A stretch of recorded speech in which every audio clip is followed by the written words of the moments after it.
Kahit presidente ka pa ng Pilipinas, kung mali yung utos mo sa akin, hindi kita susundin. Sino ka ba para sundin ko, di ba? O may tama daw ako eh. May tama daw ako. May tama ka, sir. Isa lamang ito sa maraming mga banat na nakapost sa social media page ni Patrolman Francis Steve Fontillas laban sa Pangulo at sa gobyerno. Ayon sa palasyo, ikinagulat ng Pangulo ang mga naging pahayag ni Fontillas kaya't dapat lamang napatawan ito ng kaukulang parusa. Kahit sino naman po sigurong Pangulo, mabibigla po sa tinuran ng sinasabing opisyal, uniform personnel. Alam po natin na pagka uniform personnel, dapat po impartial at non-partisan. So, doon pa lamang po ay may violation na po siya. So, kung ano po yung nararapat na kung meron man pong pagdidisiplina o parusa, siguro dapat lang pong ibigay. Kaya naman ang Philippine National Police agad na kumilos para sampahan ang criminal complaint na inciting to sedition ang naturang pulis. Ayon kay PNP spokesperson at Police Region 3 Director, Police Brigadier General Jean Fajardo, mahigpit na ipinagbabawal sa kanila ang magpahayag ng personal na saloobin sa social media, lalo na kung ito ay tungkol sa politika. Kinasuhan na po kahapon ng QCPD itong si Patrolman Francis Fontillas pagkatapos pong maidokumento yung mga post po niya sa kanyang social media na nagpapayan na i-overthrow po niya di umano itong gobyerno pagkatapos po siyang i-caution ng isa po doon sa nag-comment po sa kanyang vlog po. At maliban pa po doon ay may mga iba pa po siyang mga naging pahayag at sa posisyon po ng QCPD ito po ay papasok po sa inciting to sedition kaya sinampahan na po siya ng kaso kahapon in relation po sa cybercrime law. Kinumpirma din ni Brigadier General Fajardo na sumasailalim na sa neuropsychiatric test si Fontillas sa National Capital Region Police Office o NCRPO upang malaman kung nasa wasto itong katinuan.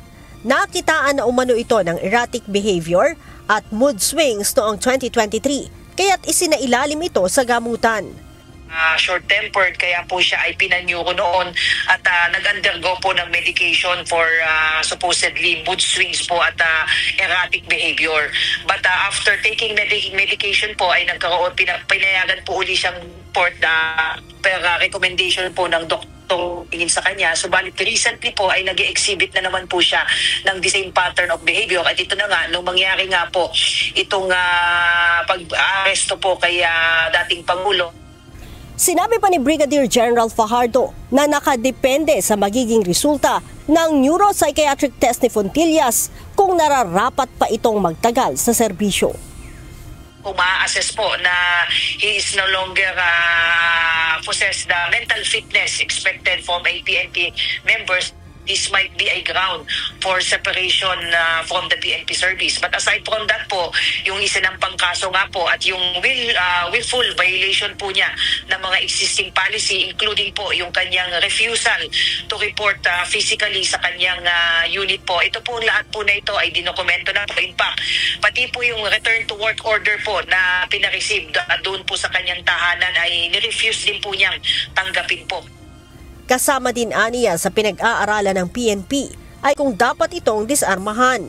Unang-una, kung ganito talagang he is exhibiting erratic behavior, ay kailangan po talaga siguro na i-under restrictive custody siya.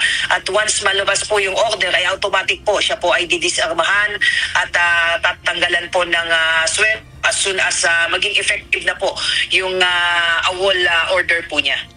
Bukod sa criminal complaint, mahaharap din aniya si Fontillas sa administrative complaint matapos na baliwalain ang mga patawag ng kanyang immediate supervisor kaya't idiniklara na itong AWOL simula March 6. Si Fontillas ay pumasok sa PNP noon lamang 2021. Leia Ilagan, UNTV, News and Rescue. Diyos ang aming sandigan, serbisyo publiko ang aming pinahahalagahan.